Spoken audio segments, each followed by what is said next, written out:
بالله من شرور أنفسنا ومن سيئات أعمالنا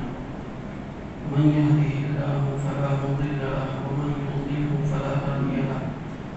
وأشهد أن لا إله إلا الله وحده لا شريك له وأشهد أن سيدنا وسندنا ومولانا محمدا عبده ورسوله صلى الله تبارك وتعالى عليه وعلى آله وأصحابه وأزواجه وذريته وأهل بيته وبارك وسلم تسليما كثيرا كثيرا. أما بعد فأعوذ بالله من الشيطان الرجيم. بسم الله الرحمن الرحيم. سبحان الذي أسرى بعبده ليلا من المسجد الحرام إلى المسجد الأقصى الذي باركنا حوله لنريه من آياتنا إنه هو السميع البصير. وقال الله تبارك وتعالى إن عبادي ليس لك عليهم سلطان. وقال النبي صلى الله تعالى عليه وآله وسلم من تواضع لله رفعه الله أو كما قال صلى الله عليه وسلم. قابل احترام بزرگوں، میرے عزیز دینی اسلامی بھائیوں، حضرت مولانا دامت برکاتہم نے مجھے اس بات کا پابند مکلف کیا کہ میں آج کی اس مجلس میں آپ کے سامنے دو چار باتیں عرض کروں. یہ جو منصب ہے یہ ایک ایسے شخص کا منصب ہو سکتا ہے کہ جس نے باقاعدہ کسی شیخ کے پاس، مصلح اور مربی کے پاس تربیت حاصل کرتے ہوئے ایک لمبی مدت گزاری ہو اور حضرت مولانا دامت برکاتہم العالیہ کو بلا شبہ بے شک کی سعادت حاصل ہے. لیکن یہ بڑوں کا کام ہے کہ وہ اپنی زندگی میں اپنے چھوٹوں کو اس طرح کے موقع فراہم کرتے رہتے ہیں. اس وقت جو میں آپ کے سامنے حاضر ہوں وہ اسی نوع کا ایک موقع ہے. قرآن کریم اور رمضان المبارک ان دونوں کے درمیان بہت گہرا تعلق ہے، بلکہ رمضان کی فضیلت ہی قرآن کریم کی وجہ سے ہے. قرآن کریم کے نازل ہونے کا مقصد بیان کرتے ہوئے اللہ تبارک و تعالیٰ ارشاد فرماتے ہیں کہ ھدی للمتقین. یہ جو کتاب ہے وہ متقینوں کے لیے ہدایت ہے، یعنی جو لوگ اللہ تعالیٰ کا تقوی اپنے اندر پیدا کرنے کی سچی طلب رکھتے ہیں، اس کی طرف بڑھنا چاہتے ہیں، اس کا ڈر خوف اپنے دل کے اندر بٹھانا چاہتے ہیں، ایسے لوگوں کے لیے یہ کتاب رہنمائی کا سامان ہے. دوسری طرف اسی تقوی کی آنچ کو بندے کے اندر اور زیادہ گہرا کرنے کے لیے رمضان المبارک کے اندر ایک طرف روزے رکھوائے جاتے ہیں، جس کا مقصد بھی قرآن کریم یہی بیان کرتا ہے کہ یا ایھا الذین آمنوا کتب علیکم الصیام کما کتب علی الذین من قبلکم لعلکم تتقون، کہ تم سب سے روزے اس لیے رکھوائے جا رہے ہیں تاکہ تم سب متقی بن جاؤ. تیسری طرف اس میں ایک تیسرا ڈائمنشن بھی ہے کہ تقوی بندہ کس طریقے سے حاصل کر سکتا ہے،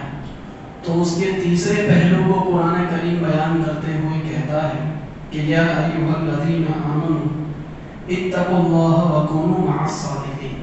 کہ اے ایمان والو اللہ تعالیٰ کا تقوی اختیار کرو اور ایسے لوگوں کی صحبت اختیار کرو جو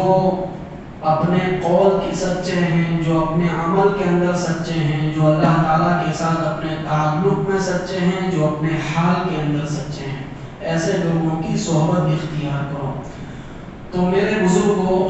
یہ جو رمضان المبارک کا پورا مہینہ ہے، ہمارے بزرگوں نے یہ ترتیب بنائی ہے، یہ کہیے کہ اللہ تعالیٰ کی طرف سے ایک الہامی ترتیب ہے کہ تینوں میدانوں میں ایک ساتھ محنت کرائی جاتی ہے. قرآن کریم اگر بندے کے اندر تقوی پیدا کرتا ہے تو تراویح میں سورہ فاتحہ سے لے کر سورہ ناس تک کا پورا قرآن بندے کے دل سے گزارا جاتا ہے. اس کی ایک ایک آیت کے ذریعے سے بندے کے دل کے اوپر چوٹ کی جاتی ہے اور اس کے دل پر 11 مہینے کی جو غفلت ہے اور جو زنگ چڑھ گیا ہے وہ سب قرآن کریم کی اس آیت کریمہ کی مار سے چھٹتا ہے. اس کا دل پاکیزگی کی طرف بڑھتا ہے. ایک ستھرائی بندے کی طبیعت میں اس کے دل کے اندر قرآن کریم کی راہ سے پیدا ہوتی ہے. دوسری بات کہ اس میں بندہ روزے رکھتا ہے, اس سے وہ لعلکم تتقون تقوی کی طرف بڑھتا ہے. اور جو تیسرا ڈائمنشن ہے وہ یہ ہے کہ جب تقوی حاصل کرنے کی ایک جہت ایک سمت یہ ہے کہ سچوں کی صحبت اختیار کی جائے, تو اسی وجہ سے رمضان المبارک میں خانقاہوں کا انتظام ہوتا ہے کہ اس میں لوگ آتے ہیں, ایسے لوگوں کی صحبت اختیار کرتے ہیں جنہوں نے خود اپنے بڑوں کے پاس جا کر اپنی اصلاح کرائی ہے. تو یہ یوں سمجھیں کہ ملٹی ڈائمنشن اعمال ہیں جن کے ذریعے سے ایک گول اچیو کرایا جاتا ہے. اس کو ہم تھوڑا سا ایک دوسرے انداز میں عرض کریں تو یہ ہے کہ اس طرح کی جو مجلسیں ہیں, خاص طور پر بزرگوں کی خدمت میں جو حاضری دی جاتی ہے, خانقاہوں میں لوگ جو وقت گزارتے ہیں, پہلے زمانے میں تو یہ وقت گزارنا رمضان کے ساتھ خاص نہیں تھا بلکہ لوگ اس کے علاوہ بھی جاتے رہتے تھے اور مستقل طالب بن کر حاضر ہوتے تھے. کئی مہینوں تک ان سے مجاہدے کروائے جاتے تھے اور بندہ وہاں سے کوئی دولت لے کر لوٹتا ہے. لیکن بعد میں چل کر یہ جو پورا سلسلہ ہے وہ رمضان تک سمٹ کر رہ گیا. تو ہم کہہ سکتے ہیں کہ ادھر قرآن کریم بندوں کے اندر جو تقوی پیدا کرنا چاہتا ہے اور ادھر بھی تقوی پیدا کرنا مقصود ہے. تو ان دونوں کو جوڑ کر ہم یہ بات عرض کر سکتے ہیں کہ اس طرح کی مجلسوں کا جو مقصد ہے وہ قرآن کا انسان مطلوب پیدا کرنا ہے. انسان کا ایک تصور وہ ہے جو میرے ذہن کے اندر ہے. انسان کیسا ہونا چاہیے اس کی ایک ویاخیا وہ ہے جو ویسٹ کرتا ہے, جو ویسٹرن کلچر کرتا ہے. انسان کیسا ہونا چاہیے اس کی ایک ویاخیا وہ ہو سکتی ہے جو ہمارے برادران وطن کا ریلیجین کرتا ہے. انسان کیسا ہونا چاہیے اس کی ایک ویاخیا وہ ہو سکتی ہے جو بدھزم کرتا ہے. ہمارے یہاں اس طرح کی مجلسوں یا اس طرح کی صحبتوں کے ذریعے سے جو چیز مطلوب ہے وہ ہے قرآن کریم کا انسان مطلوب پیدا کرنا. یہ قرآن انسان کو کس طرح کا کیریکٹر دے کر مارکیٹ کے اندر, سماج کے اندر کھڑا کرنا چاہتا ہے. اس کے گزرنے والے دن رات, انسان کے اندر اٹھنے والی فیلنگز اور انسان کے ذریعے سے انجام پانے والی جتنی ایکٹیویٹیز ہو سکتی ہیں, ان ساری کی ساری ایکٹیویٹیز کے اندر ان ایکٹیویٹیز کا انٹینشن کیا ہو, وہ ایکٹیویٹیز کیسی ہو,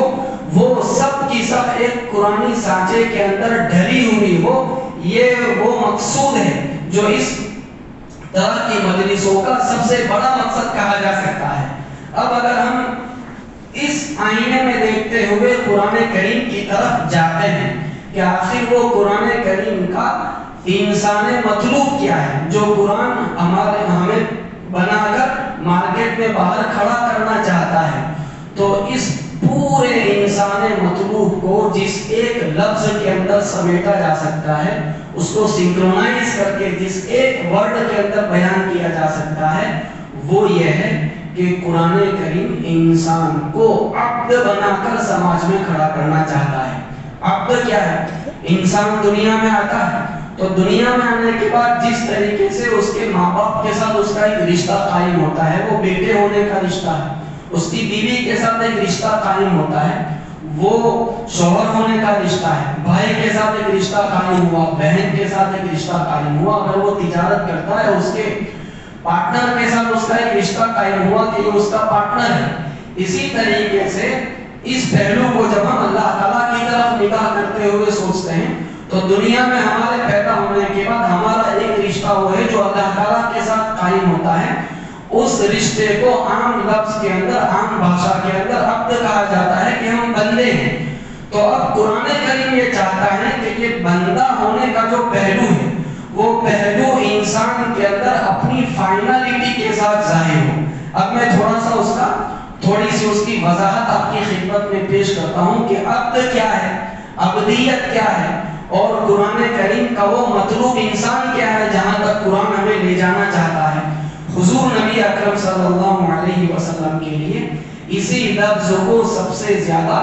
فخر کے طور پر قرآن کریم پیش کرتا ہے۔ اسی لیے حضور کے کو جہاں بڑی بڑی چیزوں سے نوازے جانے کا تذکرہ ہے، وہاں قرآن کریم کہتا ہے کہ سبحان الذی اسری بعبدہ لیلا من المسجد الحرام۔ حضور کو معراج کرائی جا رہی، وہاں جس ورڈ کو قرآن کریم کوٹ کرتا ہے، بہت سی صفات ہے حضور کی، لیکن جس صفت کو خاص طور پر یہاں ایڈریس کیا گیا وہ ہے عبد، کہ پاک ہے وہ ہستی جو اپنے بندے کو لے گئے۔ اسی طریقے سے قرآن کریم نازل کیا جا رہا ہے، الحمدللہ الذی انزل علی عبدہ الکتاب ولم یجعل لہ عوجا۔ تمام تعریف اس اللہ کے لیے ہے جس نے اپنے عبد، اپنے بندے کے اوپر اس کتاب کو نازل کیا۔ وَإِن كُنتُمْ فِي رَيْبٍ مِّمَّا نَزَّلْنَا عَلَىٰ عَبْدِنَا فَأْتُوا بِسُورَةٍ مِّن مِّثْلِهِ۔ تو ہم دیکھ رہے ہیں کہ نبی اکرم صلی اللہ علیہ وسلم کے لیے کسی بڑی چیز کا جہاں تذکرہ ہوتا ہے، وہاں حضور کی اس صفت کو ایڈریس کیا جاتا ہے، ذکر کیا جاتا ہے۔ تو یہ عبد کیا ہے اور عبدیت کیا ہے؟ ایک انسان کی دوسرے انسان کے ساتھ اطاعت اور فرما برداری جو ہوتی ہے، کمٹمنٹ جو ہوتا ہے، اس کے کچھ لیولز بنتے ہیں، کچھ لیئرز بنتے ہیں۔ اس میں ایک پہلا سرکل وہ ہوتا ہے جو ایمپلوئی اور ایمپلویر کے درمیان قائم ہوتا ہے، کہ ایک آدمی کسی کو اپنے یہاں ملازمت کے اوپر رکھتا ہے، اپنی دکان کے اوپر کسی کو جاب کے لیے رکھتا ہے، یا کوئی مینیجر کسی کو اپنی فیکٹری میں رکھتا ہے، تو اس کو اکاؤنٹنگ کے لیے ٹیک فار ایگزامپل رکھا ہے۔ اب وہ مینیجر اسے کسی دن کہتا ہے کہ آج آپ ایسا کریں کہ ہمارے آفس کے اندر جھاڑو لگا دیں، تو وہ حالانکہ وہ اس کو تنخواہ دیتا ہے اور اس کی فرما برداری اس پر ضروری ہے، لیکن وہ فوراً آبجیکشن اٹھائے گا کہ آپ کی بات ماننا مجھ پر ضروری ہے، لیکن یہ جو آپ کہہ رہے ہیں کہ میں جھاڑو لگا دوں تو یہ ہمارے کمٹمنٹ کا حصہ نہیں ہے، میں اس لیے آپ کے یہاں خدمت ملازمت نہیں کر رہا ہوں، تو وہ آبجیکشن اٹھا سکتا ہے۔ تو پتہ چلا کہ دیکھیے ایمپلائی اور ایمپلویر کے درمیان اطاعت کا جو سرکل وجود میں آتا ہے، اس کی لیمٹس ہے، اس کی ایک حد ہے، وہ سیمت ہے۔ ایک دوسری باؤنڈری ہے جو اس سے بڑی باؤنڈری ہے، یہ وہ باؤنڈری ہے جو آقا اور غلام کے درمیان وجود میں آتی ہے۔ کسی زمانے میں سلیوری ہوا کرتی تھی، داس داسی ہوا کرتے تھے، تو آدمی کسی شخص کو خرید کے لاتا تھا، وہ اس کے پورے استعمال کا مالک سمجھا جاتا تھا۔ وہ اس کو کہتا تھا کہ چلو ہمارے گھر میں جھاڑو دے دو، وہ جھاڑو دے گا۔ وہ اسے کہے گا کہ تم میری جگہ پر بادشاہ کی کرسی پہ بیٹھ جاؤ، بادشاہ کی کرسی پہ جا کے بیٹھ جائے گا۔ وہ اس کو کسی کو ہدیہ کرنا چاہے ہدیہ دیتا، بیچنا چاہے بیچ دیتا۔ یہاں تک کہ کوئی چیز خرید کے لایا ہے اور گروی کے طور پر کوئی چیز رکھنی ہے، تو جس طرح ہم کبھی سونا چاندی گروی رکھتے ہیں تو لوگ غلام کو گروی رکھ کے آ جاتے تھے، تو یہ اب اور غلام کو اپنے آپ کو اس پوزیشن میں لانے پر مجبور پاتا تھا، کیونکہ وہ جو اطاعت اور فرما برداری کا دائرہ ہے وہ بہت بڑا دائرہ ہوتا تھا، لیکن اس کی بھی لیمیٹیشنز ہیں۔ لیمٹس کیا ہے کہ وہ آقا یہ کہے کہ تم جا کر فلاں آدمی کو قتل کر دو، میں تمہیں حکم دیتا ہوں، تو اس غلام کے لیے جائز نہیں ہوگا کہ محض آقا کے کہنے سے جا کر اس کو قتل کر دے، یا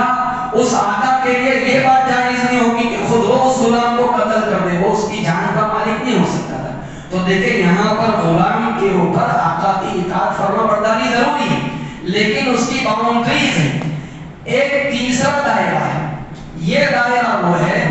جو عبد اور معبود کے درمیان قائم ہوتا ہے۔ عبد یعنی بندہ اور معبود یعنی اللہ تبارک و تعالی۔ یہ عبدیت کی باؤنڈریز اور یہ دائرہ اتنا بڑا دائرہ ہے کہ اس کی کوئی لیمٹس نہیں ہے۔ یہ وہ فضا ہے، یہ وہ واتاورن ہے جس واتاورن میں پہنچنے کے بعد بندہ ایبسلیوٹ سرنڈرنگ اختیار کرتا ہے۔ ایبسلیوٹ سرنڈرنگ کس کو کہتے ہیں؟ ایبسلیوٹ سرنڈرنگ کا مطلب یہ ہے کہ بندہ اپنے آپ کو اس پوزیشن کے اندر لے آئے کہ جس پوزیشن میں پہنچنے کے بعد بندے کی اپنی کوئی خواہش، اس کا اپنا کوئی چونچلا، اس کے اپنے نفس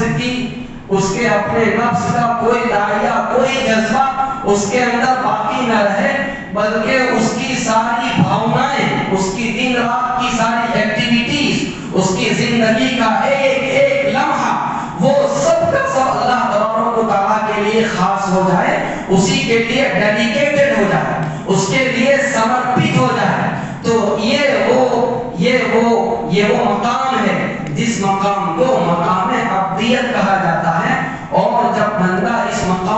اچیو کرتا ہے تو وہ اللہ تبارک و تعالیٰ کا حقیقی معنی میں عبد بنتا ہے. اور یہی وہ مقام ہے جس تک پہنچے ہوئے لوگوں کے بارے میں اللہ تبارک و تعالیٰ فرماتے ہیں وہ شیطان نے کہا تھا کہ میں تو سب کو گمراہ کروں گا, کسی کو نہیں چھوڑوں گا. تو اللہ تبارک و تعالیٰ نے فرمایا تھا کہ ان عبادی لیس لک علیہم سلطان, کہ میرے جو عبد ہوں گے وہ تیرے جھانسے کے اندر نہیں آئیں گے, وہ تیری الٹی پٹی پڑھانے سے بہکیں گے نہیں. کیوں؟ کیونکہ عبد اس پوزیشن میں ہوتا ہے کہ اس پوزیشن میں پہنچنے کے بعد اس کی اپنی زندگی کے اندر اس کی اپنی ذاتی کوئی مرضی باقی نہیں رہ جاتی. وہ اللہ تعالیٰ کے ساتھ تعلق کے اندر اتنا پیور ہو جاتا ہے, اتنا سچا ہو جاتا ہے, اور اس میں کسی طرح کی کوئی آلودگی, کسی طرح کا کوئی پردوشن اس تعلق کے اندر باقی نہیں رہتا. یہ وہ مقام ہے جو جس کے حاصل کرنے کے بعد ہم کہہ سکتے ہیں کہ یہ قرآن کریم کا انسان مطلوب ہے. یہ میرے دوستو وہ پوزیشن ہے کہ جس کو ہمارے بزرگوں نے اس طریقے سے حاصل کیا اور اس طرح کی مدرسوں اور بزرگوں کی صحبت کے ذریعے سے حاصل کیا. حاجی امداد اللہ مہاجر مکی رحمۃ اللہ علیہ سے حضرت گنگوئی رحمۃ اللہ علیہ بیعت تھے. تو جب حضرت سے تعلق قائم ہو اور تعلق قائم ہونے کے بعد حاجی صاحب نے پوچھا کہ تمہاری حالت کیا ہے, تو حضرت نے یہ کہا کہ حضرت بس میرے اندر تو کیا خوبی کیا کمال پیدا ہوتا, بس اتنی بات ہے کہ میری نگاہ کے اندر اب میری تعریف کرنے والا اور میری برائی کرنے والا دونوں ایک سطح کے اوپر آ گئے. اب آپ غور کریں کہ یہ جملہ بولنے میں بہت آسان ہے اور سننے میں اچھا بھی لگتا ہے, لیکن تھوڑا سا آدمی اس میں ڈیپ ڈاؤن جائے اور غور کرے کہ ایک شخص میری تعریف کر رہا ہے, پل باندھ رہا ہے تعریف کے اندر, اور دوسرا وہ ہے جو میری کھود رہا ہے, برائی کر رہا ہے. تو یہ جو تعریف کرنے والا ہے اس کی قدر بڑھے نہیں, اور یہ جو برائی کرنے والا ہے اس کے دل میں نفرت کا ایک جذبہ, کوئی فیلنگز میرے دل کے اندر پیدا نہ ہو. کیا یہ آسان بات ہے؟ تو اس کو کہا جاتا ہے عبدیت, کہ یہاں اس پوزیشن میں آ کر بندے کا جو انٹینشن ہے وہ انٹینشن اتنا پیور ہو جاتا ہے, اتنا پیور ہو جاتا ہے کہ وہ ساری مخلوق سے اوپر اٹھ جاتا ہے. اب لوگوں کی طرف سے کی جانے والی تعریفیں اسے بھلاتی نہیں, اس کے دل کے اندر بڑائی پیدا نہیں کرتی, اور لوگوں کی طرف سے کیا جانے والا جو کرٹیسزم ہوتا ہے وہ اس کو اپنے مقصد سے ہٹاتا نہیں. اس پوزیشن میں آدمی آ جاتا ہے. نبی اکرم صلی اللہ علیہ وسلم کو اس پوزیشن میں لاتے ہوئے اور حضور تھے تو حضور کی زبانی اعلان کرایا گیا, اور کیا اعلان کیا؟ قل ان صلاتی ونسکی ومحیایا ومماتی للہ رب العالمین لا شریک لہ. کیا عجیب و غریب آیت ہے. کیا آپ کہہ دیں کہ میری نماز ونسکی میری دوسری تمام عبادت ہے, اب یہ ترقی ہو رہی, نیچے سے اوپر لے جایا جا رہا ہے, ومحیایا اور میری پوری زندگی, میرے دن رات, میرا ایک ایک سیکنڈ, میرے آنے جانے والی ایک ایک سانس, اور یہاں تک کہ زندگی نہیں, اور ایک قدم اور آگے بڑھ کر کہ وہ مماتی, میری موت بھی میرے اپنے لیے نہیں ہے, تو کس کے لیے ہے؟ للہ رب العالمین لا شریک لہ. یہ سب کا سب اللہ تبارک و تعالیٰ کے لیے ہے. یعنی میرا پورا وجود اوپر سے لے کر نیچے تک اللہ تبارک و تعالیٰ کی مرضی کے اندر ایسا فنا ہو چکا ہے, ایسا گم ہو چکا ہے کہ اب میں جیتا ہوں لیکن اپنے لیے نہیں, میں سانسیں لیتا ہوں لیکن اپنے لیے نہیں, میں کوئی چلت پھرت کرتا ہوں, کوئی ایکٹیویٹی انجام دیتا ہوں تو اس میں میرے نفس کا, میری ذاتی غرض کا, میرے پرسنل بینیفٹ کا اس میں کوئی اثر دور دور تک نہیں ہے. میرے دوستو یہ وہ زندگی ہے جو زندگی ہم سب سے مطلوب ہے, کیونکہ آدمی کے اندر کبھی کبھی ظاہری دینداری بھی پیدا ہو جائے لیکن یہ کیفیت آدمی کے اندر پیدا نہ ہو تو دیندار آدمی بھی دھوکے کھا جاتا ہے. کیسے کھا جاتا ہے؟ اس لیے ہمارے بزرگوں کے یہاں ایک جملہ مشہور ہے, وہ جملہ یہ ہے کہ کبھی کبھی ایسا ہوتا ہے کہ انسان کے اندر اعمال ہوتے ہیں لیکن اتباع نہیں ہوتی. اب یہ جملہ سمجھنے کا جملہ ہے کہ اس میں کیا کہا جا رہا ہے کہ اعمال زندگی میں پائے جا رہے ہیں لیکن اتباع نہیں پائی جا رہی. ٹیک فار ایگزامپل کہ انسان کا کوئی بہت قریبی رشتہ دار بیمار ہے اور اس کو علاج کی ضرورت ہے، اس کو پیسوں کی ضرورت ہے، اور یہ اس کا قریبی رشتہ دار ہے، اور شریعت کا تقاضا یہ ہے کہ اس پر تم خرچ کرو، تو وہ اس پر پیسے خرچ نہیں کرتا. اور ادھر کسی جگہ سے اس کے سامنے تقاضا آیا کہ بھائی فلاں جگہ مسجد بن رہی ہے، اس کا جو مینار ہے وہ مینار 50 فٹ اونچا ہے، ہم اس کو 7 فٹ تک لے جانا چاہتے ہیں، تو آگے 10 فٹ کے لیے آپ اپنی طرف سے کچھ کنٹریبیوٹ کریں. وہ آدمی جیب میں سے فوراً پیسے نکال کے دے رہا ہے. تو اب وہ یہ سمجھ رہا ہے کہ دیکھو میں خیر کا کام کر رہا ہوں. تو یہ وہ اسٹیج ہے جس اسٹیج پر پہنچ کر ہم اس آدمی کے بارے میں یہ کہہ سکتے ہیں کہ اس بندے کے اندر عمل پایا جا رہا ہے لیکن اتباع نہیں پائی جا رہی. عمل ہے اس کی زندگی میں، بظاہر وہ نیک کام کر رہا ہے لیکن اتباع نہیں پائی جا رہی. اس کی طرف قرآن کریم نے اشارہ بھی کیا. یہ اصل اشارہ تو کافروں کے بارے میں کیا، لیکن ہم ہلکا سا وہاں سے اس کو کیچ کر سکتے ہیں. وَقَدِمْنَا إِلَىٰ مَا عَمِلُوا مِنْ عَمَلٍ فَجَعَلْنَاهُ هَبَاءً مَنْثُورًا. کہ بہت سارے لوگ جو اپنے عمل کو نیک سمجھتے ہوں گے، ان کے عمل کا جب ہم فیصلہ کرنے کے اوپر آئیں گے تو وہ تو یہ سمجھیں گے کہ اس پر تو ہماری پیٹھ تھپتھپائی جائے گی. قرآن کریم کہتا ہے فَجَعَلْنَاهُ هَبَاءً مَنْثُورًا، ہم تو اس کو غبار بنا کے اڑا دیں گے. ہمارے یہاں ترازو کے اندر اس کی کوئی وقت نہیں ہوگی. قُلْ هَلْ نُنَبِّئُكُم بِالْأَخْسَرِينَ أَعْمَالًا الَّذِينَ ضَلَّ سَعْيُهُمْ فِي الْحَيَاةِ الدُّنْيَا وَهُمْ يَحْسَبُونَ أَنَّهُمْ يُحْسِنُونَ صُنْعًا. ہم تم کو بتائیں کہ کون لوگ ہیں جو اپنے عمل میں گھاٹا اٹھانے والے ہیں. یہ وہ لوگ ہیں جن کی کوشش دنیاوی زندگی کے اندر بیکار ہو گئی. وہ بیچارے خیالی پلاؤ پکاتے رہے کہ ہم کوئی بڑا تیر مار رہے ہیں. جیسے مثال کے طور پر ایک شخص کا معمول ہے، مثال دے رہے ہیں کہ ایک شخص کا معمول ہے کہ وہ رمضان کا آخری عشرہ کسی خانقاہ کے اندر گزارتا ہے اور سالہ سال کا اس کا معمول ہے. اب اس کے گھر کے اندر اتفاق سے کسی رمضان میں اس کے والد محترم بیمار، اس کی بیوی بیمار یا اس کی والدہ بیمار ہے. تو اب اس کا تقاضا یہ ہے، مسئلہ اس کو یہ کہتا ہے کہ تمہیں اپنے والد محترم کی خدمت کرنی ہے، جبکہ ان کی خدمت کرنے والا، دیکھ بھال کرنے والا کوئی نہیں. اور وہ یہ کہتا ہے کہ بھائی میرا تو 20 سال کا معمول ہے، میں نہیں جاؤں گا تو حضرت ناراض ہو جائیں گے، میں اپنا ریکارڈ نہیں توڑ سکتا. یہ سوچ کر آدمی چلا گیا. تو اب کہا جائے گا کہ اس بندے کے اندر دیکھو عمل پایا جاتا ہے لیکن اتباع نہیں پائی جا رہی. اسی طریقے سے کوئی شخص ایسا ہے کہ اس کا ہر مہینے مثال کے طور پر 3 دن لگانے کا معمول، کسی کا چلا لگانے کا معمول، اور اس کا 20 سال ہے، اس کا ٹریک ریکارڈ چلا آتا ہے. اب کسی سال ایسا ہو گیا کہ اس کی بیوی حاملہ ہے، بچوں کی دیکھ بھال کرنے والا کوئی نہیں، اور ایام بالکل قریب ہے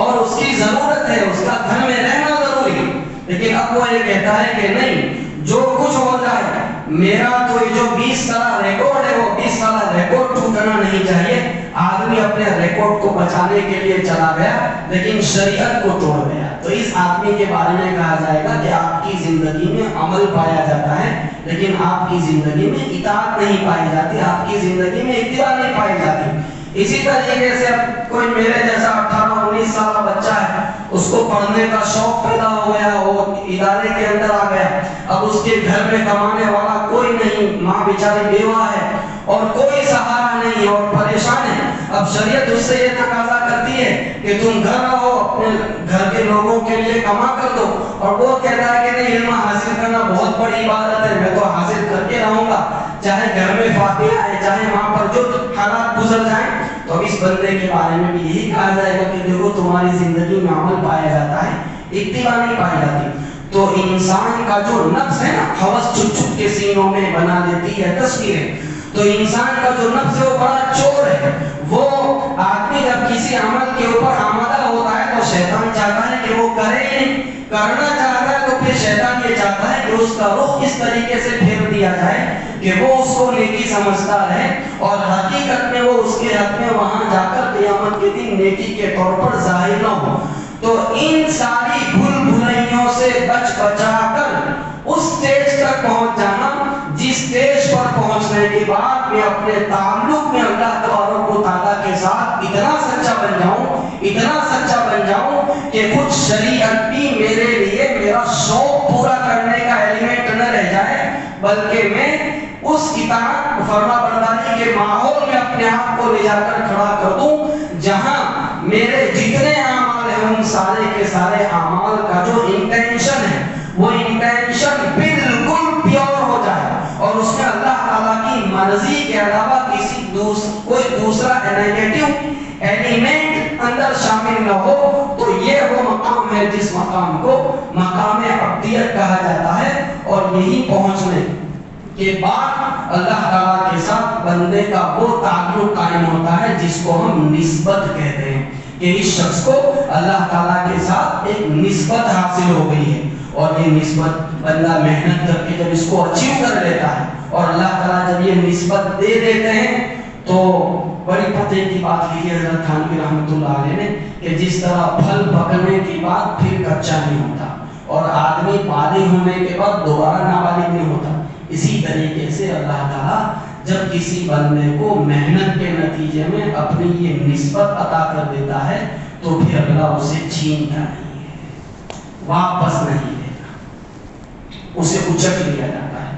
اللہ یجتبی الیہ من یشاء ویہدی الیہ من یرید، جو اس کی طرف توجہ کرتا ہے تو اللہ تعالیٰ پھر اس کو اپنے راستے کے اوپر ڈال دیتا ہے۔ ان ربی علی صراط مستقیم، میرا رب سیدھے راستے پر ہے، جو چلے گا اسے مل جائے گا۔ تو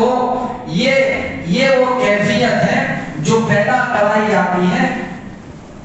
اور اس کے لیے لوگ بزرگوں سے رابطہ قائم کرتے ہیں۔ بہت سے موقع ایسے آ جاتے ہیں کہ آدمی پھنس جاتا ہے کہ اس میں شریعت کیا ہے اور نفس کیا ہے۔ اس کی میں آپ کو ایک مثال دیتا ہوں کہ ایک صاحب جمعہ کے اندر، چونکہ اب یہ تزکیہ اصلاح کی مدنی سے تو اس میں اس طرح کی چیزوں کو چھیڑا جا سکتا ہے کہ ایک صاحب ہر جمعہ میں بیان کرتے ہیں۔ اب ان کا معمول یہ ہے کہ وہ جمعہ میں بیان کرنے سے پہلے پانی پیتے ہیں۔ اب اتفاق سے ایک مرتبہ ایسا ہوا کہ ایک طرف میرے خیال سے 10ویں محرم بھی تھی اور دوسری دن جمعہ، تو اب ان کو پانی پیش کیا گیا۔ تو پانی جب پیش کیا گیا تو انہوں نے اس دن پانی نہیں پیا بیان سے پہلے۔ اب ان کے ذہن میں یہ چل رہا ہے کہ میں پانی اس لیے نہیں پی رہا ہوں کہ میں اگر پانی پیوں گا تو یہ جتنے روزے دار ہیں ان روزے داروں کے دنوں سے 10ویں محرم کے روزے کی عظمت کم ہو جائے گی، اس لیے کیونکہ کرسی پہ بیٹھا ہوا آدمی ایک لیڈنگ پرسنالٹی ہوتا ہے نا، اس کی عمل کا اثر پڑتا ہے۔ اب دوسری طرف اس کے ذہن میں اندر ہی اندر یہ بھی خیال چل رہا ہے کہ اگر میں نے پانی پی لیا تو میرا بے روزہ ہونا سب کے سامنے کھل جائے گا کہ دیکھو مولانا نے 10ویں محرم کے روزے میں ڈنڈی ماری ہے، اگرچہ نفل روزہ ہے لیکن بہرحال یہ خیال دل کے ایک کونے میں ضرور ہے۔ اب جو آدمی اپنی اصلاح کے بارے میں فکر مند ہوگا وہ اس کو لکھ کر اپنے شیخ کے پاس جائے گا کہ حضرت یہ ہوا اور میں نے پانی نہیں پیا، اب آپ مجھے بتائیں کہ میرے پانی نہ پینے کے اندر میرے نفس نے تو مجھے یہ سجایا کہ میں اگر پیوں گا تو سب کے دلوں سے عظمت کم ہو جائے گی، تو کیا میرا یہ عذر جو میں نے خود اپنے آپ کو سمجھایا وہ درست ہے یا اس کے پیچھے میرا چور کام کر رہا ہے کہ میں اپنے مقام کو گرانا نہیں چاہتا اس وجہ سے پانی نہیں پی رہا ہوں؟ تو میرے دوستوں یہ جو اصلاح ہے نا، یہ اصلاح بہت پرپیچ والی ہے اور اس سے گزرنا اتنا آسان نہیں ہے، اس کے لیے مسلسل آدمی کو رابطے میں رہنا پڑتا ہے اور کئی سالوں کی محنت کے بعد انسان اس پوزیشن کے اندر پہنچتا ہے کہ وہاں وہ اپنی ذاتی ڈیزائر سے بالکل آزاد ہو جاتا ہے، ٹوٹلی فارغ ہو جاتا ہے۔ اور جن لوگوں نے پھر اس کو حاصل کیا تو وہ لوگ کس مقام پر پہنچے، مثال کے طور پر حضرت گنگوہی کی بات ہو رہی تھی۔ حضرت گنگوہی رحمۃ اللہ علیہ، آپ جانتے ہیں کہ حضرت مولانا احمد رضا خان بریلوی صاحب کے ساتھ کسی زمانے میں علمی اختلاف رہتا تھا، وہاں سے کچھ لکھا جاتا تھا، یہاں سے اس کا جواب جاتا تھا، پھر وہاں سے اس کا جواب آتا تھا، یہاں سے جواب کے اوپر جواب جاتا تھا، ایک ایکیڈمک ڈیبیٹ چلتی رہتی تھی، تحریری ڈیبیٹ۔ تو حضرت اپنی آخری عمر کے اندر نابینا ہو گئے تھے، تو وہاں سے جو خطوط آتے تھے، لیٹرز آتے تھے، وہ حضرت مولانا خلیل احمد صاحب سہارنپوری رحمۃ اللہ علیہ، حضرت شیخ زکریا کے شیخ ہیں، وہ پڑھ کے سناتے تھے۔ تو مولانا احمد رضا صاحب کی جو زبان تھی، وہ جس زبان کے اندر لکھتے تھے تو لہجہ بہت سخت ہوتا تھا، ٹھیٹ ایکیڈمک لینگویج میں وہ گفتگو نہیں کرتے تھے، بہت سخت لہجے میں لکھتے تھے۔ تو ایک مرتبہ اس طرح کا خط آیا، مولانا حضرت گنگوہی نے کہا کہ بھائی اسے پڑھ کر سناؤ، تو مولانا خلیل صاحب فرمایا کہ حضرت اب میرے اندر تو یہ خط آپ کو پڑھ کر سنانے کی ہمت بھی نہیں. کیوں؟ کہا کہ اس میں تو اتنا سخت لہجہ اختیار کیا گیا ہے، بلکہ یہ کہوں تو بیجا نہیں کہ گالیاں لکھی ہوئی آپ کے لیے، تو میں کیسے پڑھوں؟ تو اب دیکھیں بنا ہوا ذہن کیسا ہوتا ہے، عقل کیسا ہوتا ہے. حضرت نے کہا کہ بھلے گالیاں لکھی ہوئی ہو لیکن اس کے باوجود تم اس کو پڑھو. ہو سکتا ہے کہ مولانا احمد رضا صاحب نے ان کا جو سٹینڈ ہے اس مسئلے میں اس پر کوئی ایسی دلیل دی ہو جس دلیل سے میں قائل ہو جاؤں، میری سمجھ میں آ جائے اور میں اپنی بات سے پیچھے ہٹ جاؤں، ان کی بات تسلیم کر لوں اور شریعت میرے سامنے واضح ہو جائے. اب یہ کون کر سکتا ہے؟ یہ کس کا جگرا ہے اس دور کے اندر کہ اپنے آپ کو اس پوزیشن پر لا کر رکھے؟ شاہ اسماعیل شہید رحمۃ اللہ علیہ دہلی کی مسجد کے اندر خطاب کر رہے ہیں جمعہ میں. مسجد بھری ہے، ایک بندہ کھڑا ہو گیا اور اس نے کہا کہ وہ کافر اور حرامی اور جلا ہے. یہ اس علاقے کے اندر ایک خاص برادری ہے جس کو نسبتاً نچلی کاسٹ سے سمجھا جاتا ہے. تو اب دیکھیے مریدوں کا مجمع ہے اور جمعہ کی نماز اور سب ماننے والے. شاہ اسماعیل صاحب ایک اشارہ کر دے تو اس کی تو وہیں ٹکا بوٹی ہو جاتی. لیکن حضرت نے کیا کیا؟ کہا کہ بھائی آپ نے میرے بارے میں 3 باتیں کہی. پہلی بات یہ کہی کہ میں کافر ہوں، لا الہ الا اللہ محمد الرسول اللہ. دیکھو اب تو میں آپ کے سامنے مسلمان ہو گیا. پھر دوسری بات آپ نے یہ کہی کہ جلا. تو اب حضرت تو سادات میں سے تھے، نبی اکرم صلی اللہ علیہ وسلم کے ساتھ آپ کا نسب جا کر مل جاتا ہے کہہ سکتے تھے.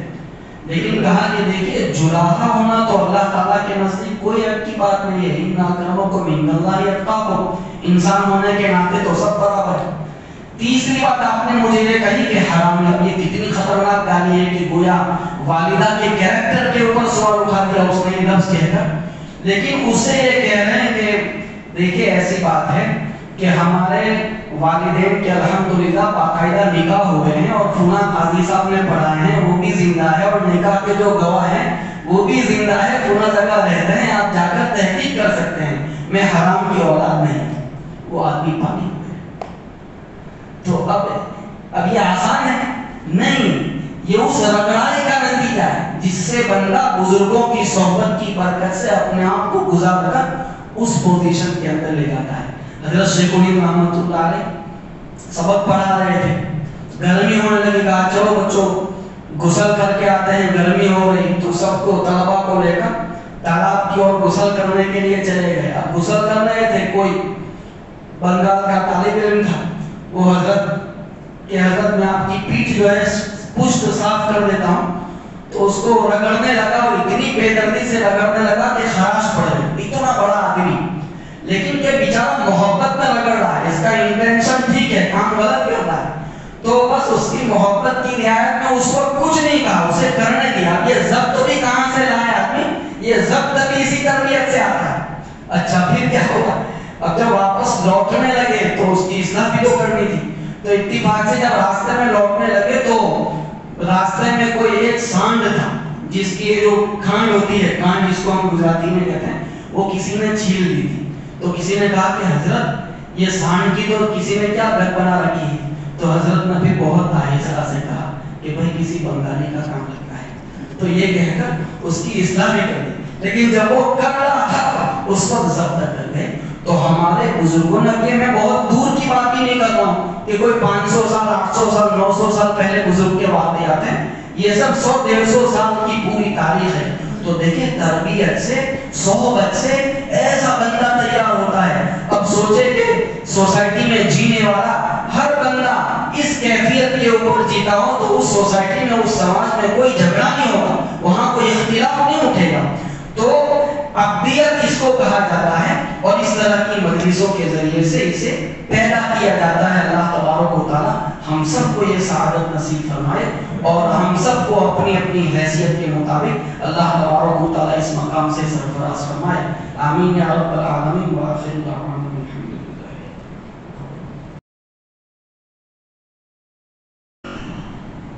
سبحانك اللهم وبحمدك وتبارك اسمك وتعالى جدك ولا إله غيرك. سبحان الله وبحمده سبحان الله العظيم. سبحان الأبدي الأبد، سبحان الواحد الأحد، سبحان الفرد الصمد، سبحان رافع السماء بغير عمد، سبحان من بسط الأرض على ماء جمد، سبحان من خلق الخلق فأحصاهم عددا، سبحان من قسم الرزق ولم ينسى أحدا، سبحان الذي لم يتخذ صاحبة ولا ولدا، سبحان الذي لم يلد ولم يولد ولم يكن له كفوا أحد. اللهم لك الحمد كما ينبغي لجلال وجهك وعظيم سلطانك. اللهم لك الحمد كالذي تقول وخير مما نقول. اللهم لك الحمد حمدا دائما مع دوامك، ولك الحمد حمدا خالدا مع خلودك، ولك الحمد حمدا لا منتهى له دون مشيئتك، ولك الحمد حمدا دائما لا يريد قائله إلا رضاك، ولك الحمد حمدا عند كل طرفة عين وتنفس كل نفس. اللهم لك الحمد كالذي تقول وخير مما نقول. اللهم لا نحصي ثناء عليك أنت كما أثنيت على نفسك، ما عبدناك حق عبادتك وما عرفناك حق معرفتك. اللهم صل على سيدنا ومولانا محمد وعلى آل سيدنا ومولانا محمد كما تحب وترضى بعدد ما تحب وترضى. اللهم صل على سيدنا ومولانا محمد وعلى آل سيدنا ومولانا محمد كما صليت على سيدنا إبراهيم وعلى آل سيدنا إبراهيم إنك حميد مجيد. اللهم بارك على سيدنا ومولانا محمد وعلى آل سيدنا ومولانا محمد كما باركت على سيدنا إبراهيم وعلى آل سيدنا إبراهيم إنك حميد مجيد. يا رب صل وسلم دائما أبدا على حبيبك خير الخلق كلهم. اللهم يا كبير يا سميع يا بصير يا من لا شريك له ولا وزير له، يا خالق الشمس والقمر المنير، يا عصمة البائس الخائف المستجير، يا رازق الطفل الصغير، يا جابر العزم الكثير، ندعوك دعاء البائس الفقير كدعاء المضطر الضرير. نسألك بمعاقد العز من عرشك وبمفاتيح الرحمة من كتابك وبالأسماء الثمانية المكتوبة على قرن الشمس أن تجعل القرآن العظيم ربيع قلبي ونور بصري وجلاء حزني وذهاب همي. اللهم يا مونس كل وحيد، يا صاحب كل فريد، يا قريبا غير بعيد، يا شاهدا غير غائب، يا غالبا غير مغلوب، يا حي يا قيوم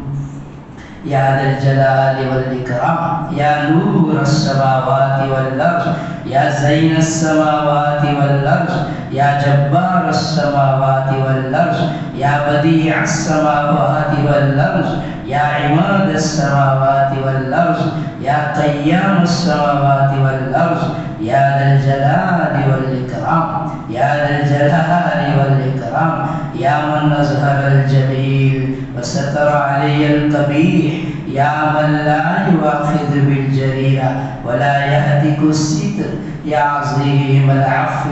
يا حسن التجاوز، يا واسع المغفرة، يا واسع المغفرة، يا واسع المغفرة، يا باسط اليدين بالرحمة، يا صاحب كل نجوى، يا منتهى كل شكوى، يا كريم الصفح، يا عظيم المن، يا مبدع النعم يا مبدع النعم قبل استحقاقها، يا مبدع النعم قبل استحقاقها. يا ربنا يا سيدنا يا مولانا يا غاية رغبتنا، أسألك يا الله ألا تشوي خلقي بالنار، نسألك يا الله ألا تشوي خلقنا بالنار، نسألك يا الله ألا تشوي خلقنا بالنار يا من وعد فوفى وأوعد فعفى يا من وعد فوفى وأوعد فعفى يا من وعد فوفى وأوعد فعفى اغفر لمن ظلم وأساء اغفر لمن ظلم وأساء يا من يسره طاعتي ولا تزره معصيتي هب لي ما يسرك واغفر لي ما لا يضرك إنك أنت الوهاب نسألك فرجا قريبا وصبرا جميلا ورزقا واسعا والعافية من جميع البلاء ونسألك تمام العافية ونسألك دوام العافية ونسألك الشكر على العافية ونسألك الغنى عن الناس ولا حول ولا قوة إلا بالله العلي العظيم يا من يعصى ويتاب إليه فيرضى يا من يعصى ويتاب إليه فيرضى يا من يعصى ويتاب إليه فيرضى يا من يقبل من تاب ويعفو عمن أناب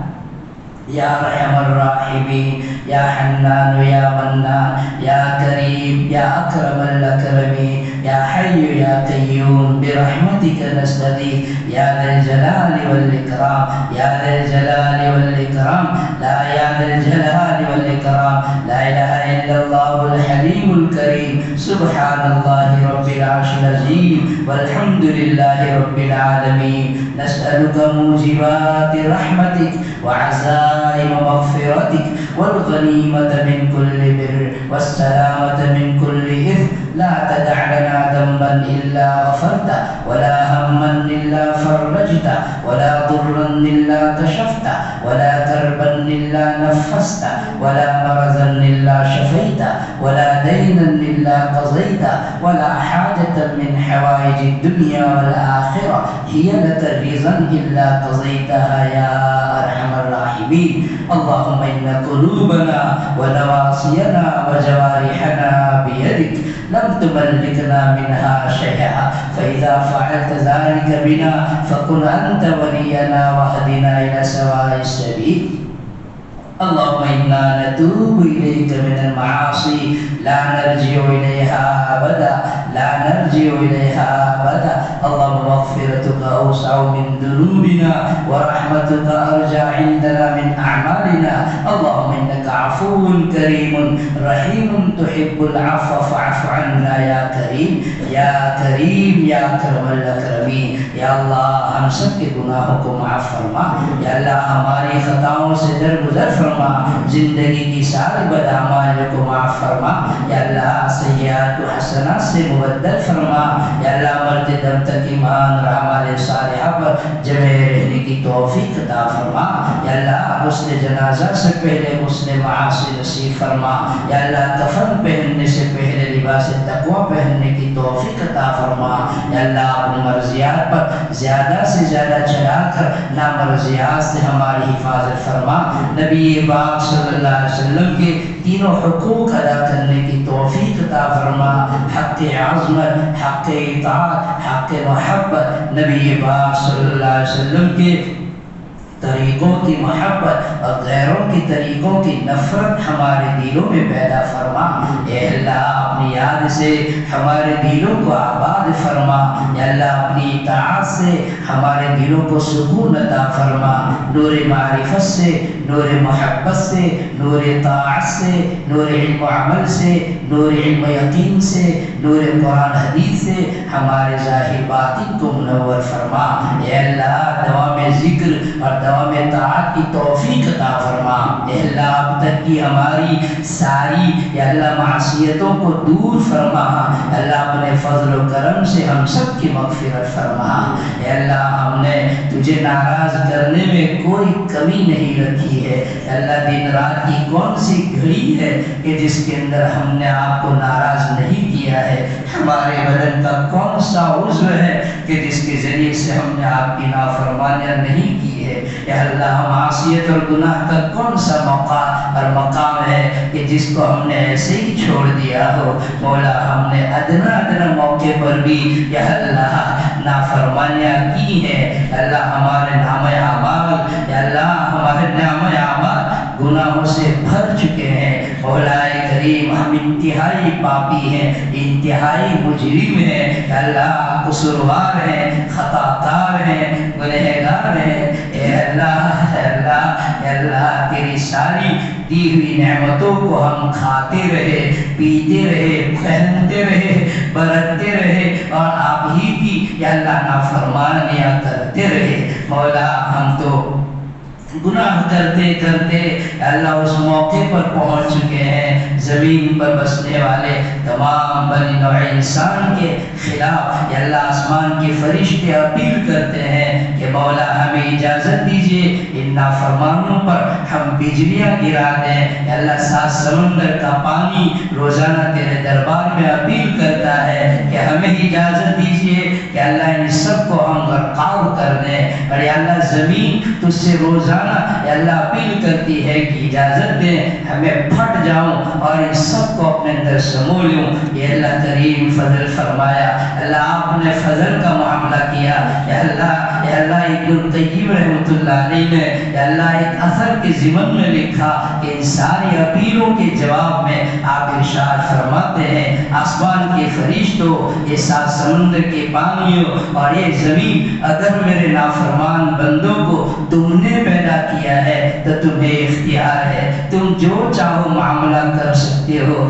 لیکن اگر یہ میرے پیدا کیے ہوئے ہیں یہ میرے بندے ہیں ان گنہگاروں کو پھر میرے حوالے کرو میں ان کی توبہ کا انتظار کر رہا ہوں اے اللہ ہماری توبہ قبول فرما لیجئے اے اللہ ہماری توبہ قبول فرما لیجئے اے اللہ اگر آپ نے آسمان کی اپیل کو سن لیا ہوتا اے اللہ اگر آپ نے سات سمندر کا پانی اس کی اپیل کو سن لیا ہوتا اگر آپ نے زمین کی درخواست کو قبول کر لیا ہوتا اللہ آج زمین پر ہمارا کوئی وجود نہ ہوتا اللہ ہم کبھی کے ختم ہو جاتے اللہ بجلیوں سے جل کر ختم ہو جاتے اللہ پانی میں ڈوب کر غرقاب ہو جاتے زیر زمین چلے جاتے اللہ ہمارا کوئی وجود نہ ہوتا اللہ آپ کا فضل ہے کروڑوں نافرمانیوں کے باوجود اللہ صبح شام کی روٹیوں کا دروازہ آپ نے بند نہیں کیا ہے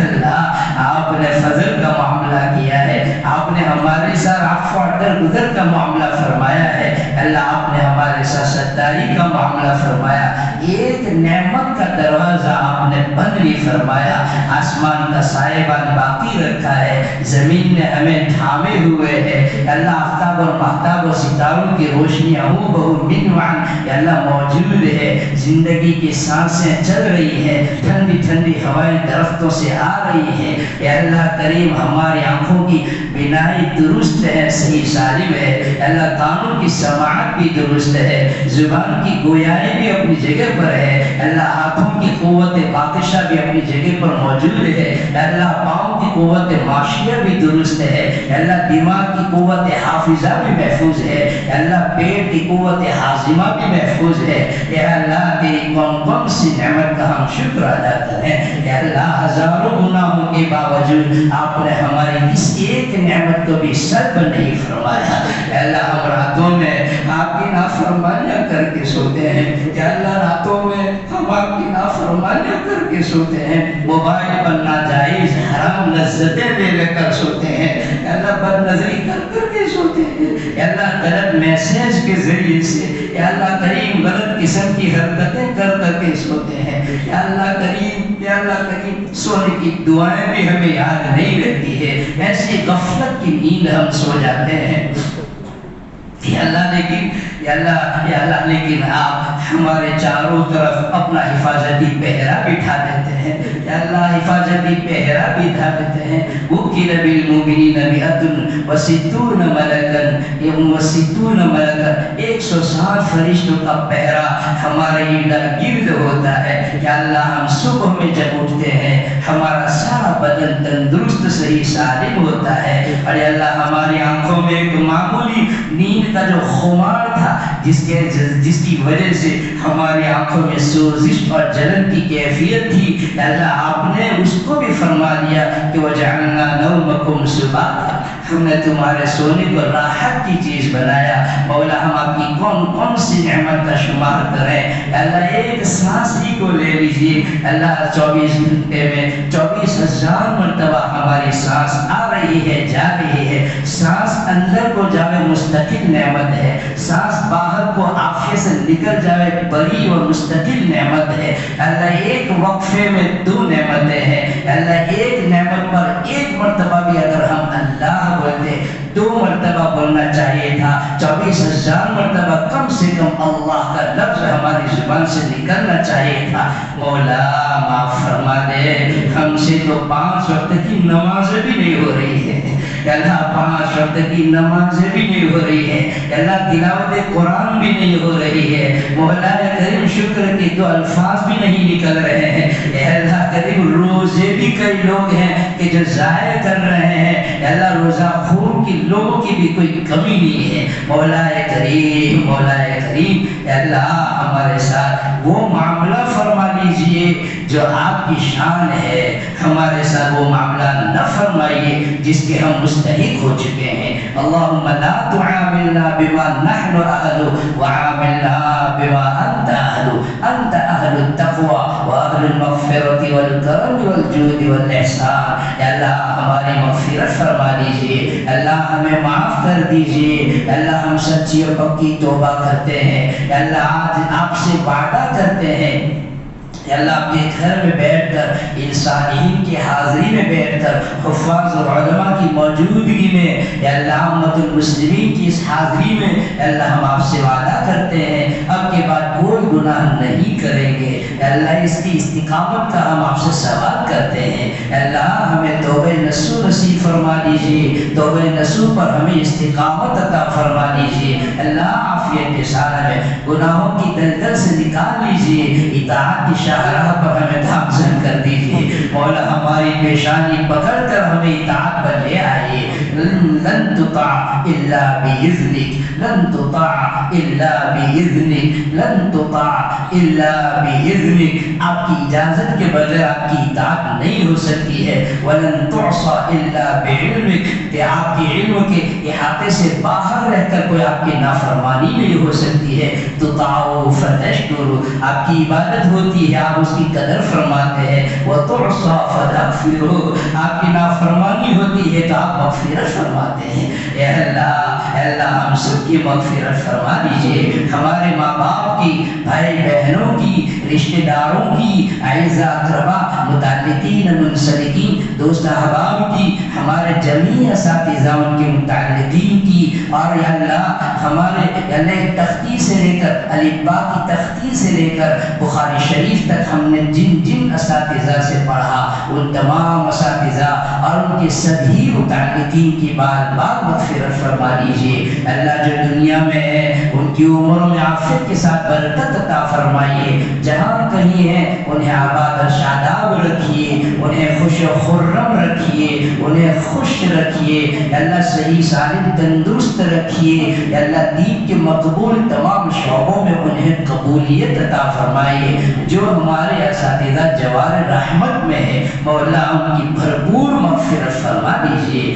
اللہ ان کی بار بار مغفرت فرما دیجیے. اللہ ان کی بار بار مغفرت فرما دیجیے. اللہ ان کی دینی خدمات کو شفیع قبول عطا فرمائیے. کروٹ کروٹ انہیں راحت عطا فرمائیے. روضۃ من ریاض الجنہ کا اللہ ان کی قبر کو مصداق بنا دیجیے. ہمارے حضرت محتمیم صاحب کو اللہ پوری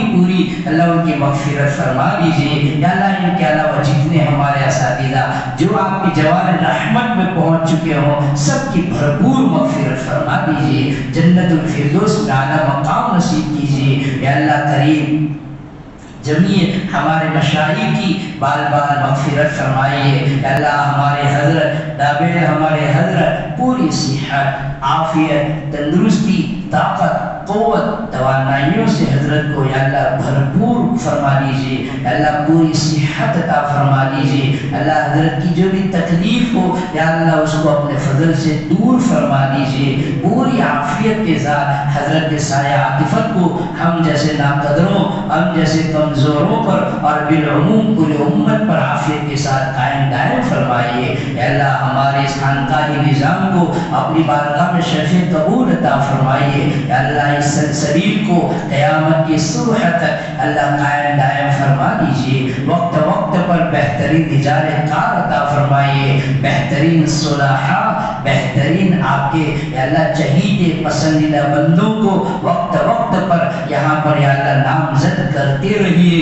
یا اللہ اس خانقاہ کے یا اللہ اس کے فعالیت کو اور اللہ اس کے فیض کو عام اور تام فرما دیجیے۔ مولا کریم یہ آپ کے بندے ہیں جو یہاں آئے ہیں، آپ کی طلب میں آئے ہیں، یا اللہ آپ سے اپنا رشتہ درست کرنے کے لیے آئے ہیں، آپ سے اپنا رشتہ جوڑنے کے لیے آئے ہیں، یا اللہ آپ کی طلب میں آئے ہیں، یا اللہ اپنے تقاضوں کو آگے پیچھے کر کے آئے ہیں، یا اللہ ان کی حاضری کو شرف قبول عطا فرما، یا اللہ اپنا صحیح تعلق عطا فرما، یا اللہ اپنی صحیح نسبت عطا فرما، یا اللہ ہم سب کو مقام عبدیت عطا فرما، یا اللہ ہم سب کو عبد کامل بنا، یا اللہ قرآن کی نظر میں انسان کامل اور عبد کامل کا جو مصداق ہے، یا اللہ کریم، یا اللہ اس عبد کامل کا مصداق ہم میں سے ہر ایک کو بنا دیجیے، یا اللہ حضور پاک صلی اللہ علیہ وسلم کی سیرت اور آپ کے انوار اور آپ کی برکات سے ہمیں اور پوری امت کو مستفید فرمائیے،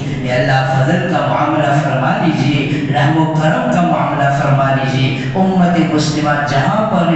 جہاں کہیں پریشان ہے ان کی پریشانی کو دور فرما دیجیے، اللہ ان کی مصیبتوں کا ازالہ کیجیے، یا اللہ ان کی مظلومیت کا خاتمہ فرما دیجیے، اللہ ظالموں کے حق میں اگر ایمان ہے ایمان سے مشرف فرما دیجیے، ان کے حق میں ایمان تو نے پسند نہیں کیا ہے، مولا صفحہ ہستی سے حرف غلط کی طرح انہیں بٹا دیجیے، اللہ ان ظالموں کا ہاتھ توڑ دیجیے، اللہ ان ظالموں کو پکڑ لیجیے، اللہ ان ظالموں کا ہاتھ توڑ دیجیے، یا اللہ ان کی رات دن کی نیند یا اللہ خواب و خور سب حرام کر دیجیے، اللہ مہلک بیماریوں میں انہیں ڈال دیجیے تاکہ ساری انسانیت یا اللہ سکون کا یا اللہ سکون کا سانس لے سکے، اللہ ساری مخلوق کم سے کم عافیت کے ساتھ رہ سکے، اللہ ان ظالموں کی وجہ سے دنیا کی ساری مخلوق پریشان ہو چکی ہے، ملک افراتفری کا شکار ہو چکا ہے، اے اللہ فضل فرما دیجیے، اللہ فضل فرما دیجیے، اللہ آپ نے وعدہ کیا ہے میں ظالموں سے براہ راست نمٹتا ہوں، میں ظالموں کو میں خود پکڑتا ہوں، اگرچہ ایک زمانے کے بعد ہو، اللہ ظالموں کو پکڑ لیجیے، اللہ ظالموں کو پکڑ لیجیے، پوری دنیا میں امن و امان عدل و انصاف کی فضائیں قائم فرما دیجیے، اللہ ان ظالموں کا تختہ الٹ دیجیے، انصاف پسند رحم دل عدل پرور لوگوں کے ہاتھوں میں ذمہ حکومت عطا فرمائیے، مسلم ممالک کے سربراہوں کو غیرت ایمانی نصیب کیجیے، اللہ انہیں حمیت عطا فرمائیے، اپنے اپنے علاقوں میں نفاذ شریعت کی توفیق عطا فرمائیے، اور جو لوگ اس بات میں کوشاں ہیں یا اللہ ان کی کوششوں کو برآور کیجیے، اللہ ان کی مدد فرمائیے، اللہ ان کی رکاوٹوں کو دور فرما دیجیے،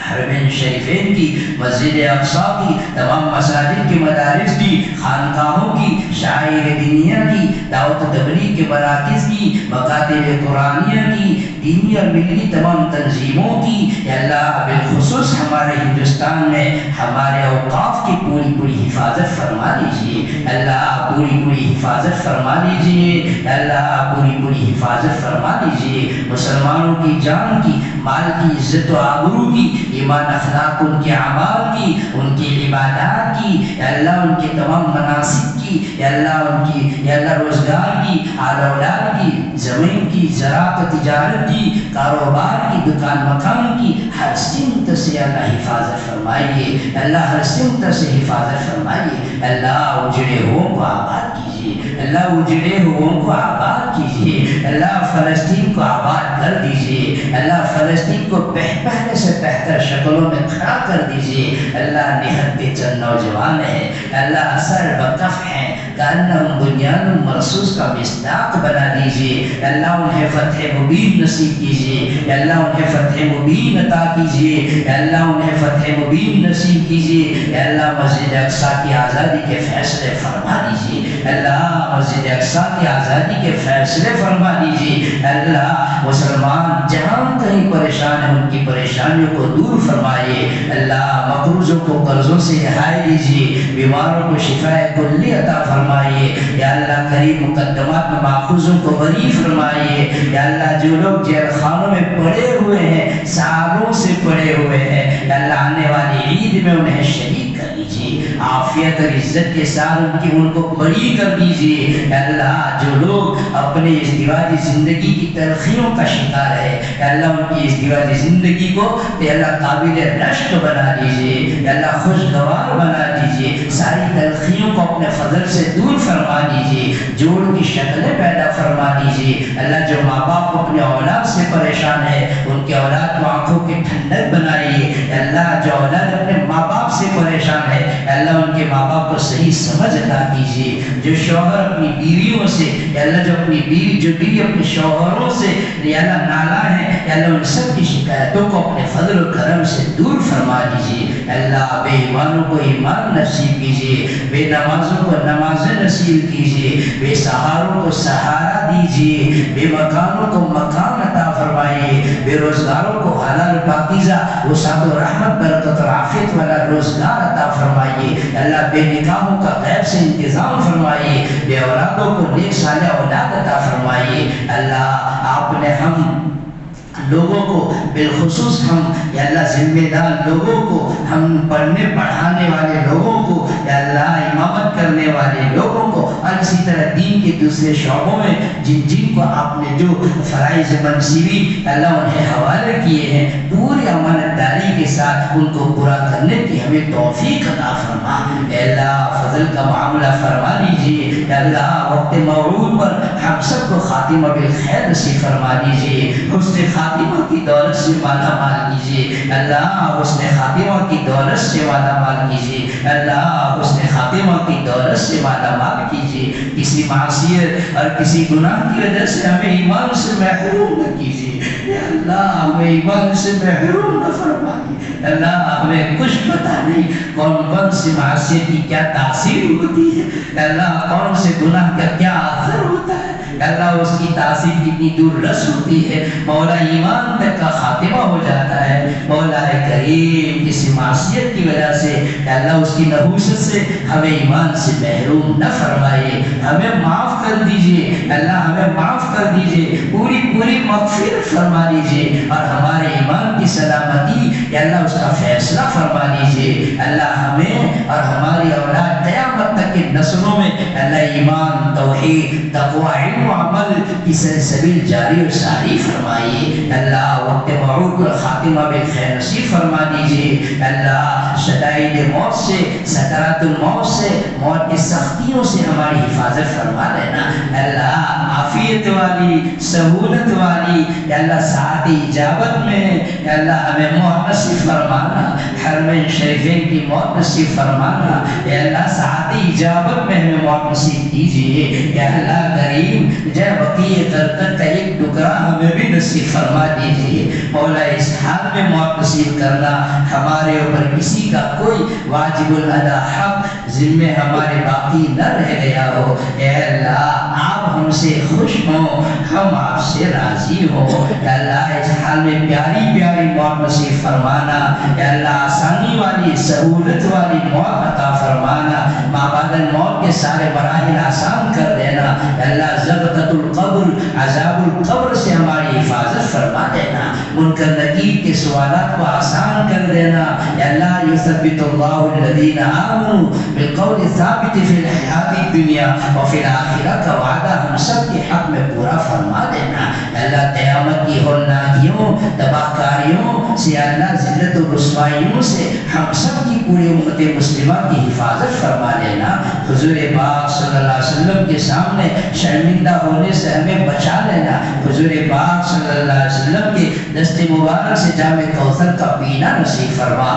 حضور پاک صلی اللہ علیہ وسلم کو ہمارے لیے شفاعت کی اجازت مرحمت فرما. یا اللہ میزان عمل کا مرحلہ آسان کر دینا. ہمارے حسنات نیکیوں کو وزنی بنا دینا. سیدھے ہاتھ میں نام اعمال نصیب فرما دینا. پل صراط پر بجلی کی رفتار سے مکمل عافیت کے ساتھ پار فرما کر بے حساب و کتاب جنت الفردوس کا دخول اولی نصیب فرما دینا. اے اللہ فضل فرما دیجئے، فضل فرما دیجئے، اللہ فضل فرما دیجئے. ہمارے حضرت مفتی صاحب نے جو باتیں کہیں یا اللہ ہم سب کو مقام عبدیت عطا فرما. ہم سب کو تواضع کی دولت سے مالا مال فرما. کبر، حسد، بغض، عداوت، کینہ، حب دنیا، حب جاہ، شہوات، یا اللہ غیظ و غضب، اس کے علاوہ جتنی بھی یا اللہ اندرونی یا رذائل ہیں تمام سے ہمارے دلوں کو پاک و صاف بنا دے. یا اللہ ہمارے قلوب کو قلوب سلیمہ بنا دیجئے. یا اللہ ہمارے قلوب کو قلوب منیبہ بنا دیجئے. اللہ ان تمام رذائل سے ہمیں پاک فرما کر ہمارے دلوں کو اپنی تجلی گاہ بنا دیجئے. یا اللہ نور معرفت یا اللہ اتار دیجئے. یا اللہ نور معرفت سے ہمارے دلوں کو روشن کر دیجئے. اللہ نور معرفت سے ہمارے دلوں کو منور فرما دیجئے. یا اللہ حضرت مفتی صاحب جس سلسلے میں کوششوں میں ہے اللہ ان کی اسکول یا اللہ بڑی عافیت کے ساتھ بڑی تیز رفتاری کے ساتھ یا اللہ ان کی اس مراد کو پائے تکمیل تک پہنچا دیجیے. اللہ اس کے فیض کو عام اور تام کر دیجیے. تمام مسلمان بچوں اور بچیوں کی قیامت تک کے لیے یا اللہ توحید اور ایمان کی حفاظت کا ذریعہ بنا دیجیے. بہترین سے بہترین تعلیم و تربیت کا انتظام نصیب کیجیے. اللہ اس تعلق سے جتنی ضروریات ہیں خزائن غیب سے اس کا تکفل فرمائیے. مفتی صاحب کو پوری صحت، پوری عافیت اور پوری تندرستی عطا فرمائیے. یا اللہ بہترین یا اللہ بہترین صلاحیتوں سے ہم مالا مال کیجیے. اور یا اللہ ان کے آگے پیچھے دائیں بائیں جتنے بھی یا اللہ دائیں بائیں جو بازو ہیں یا اللہ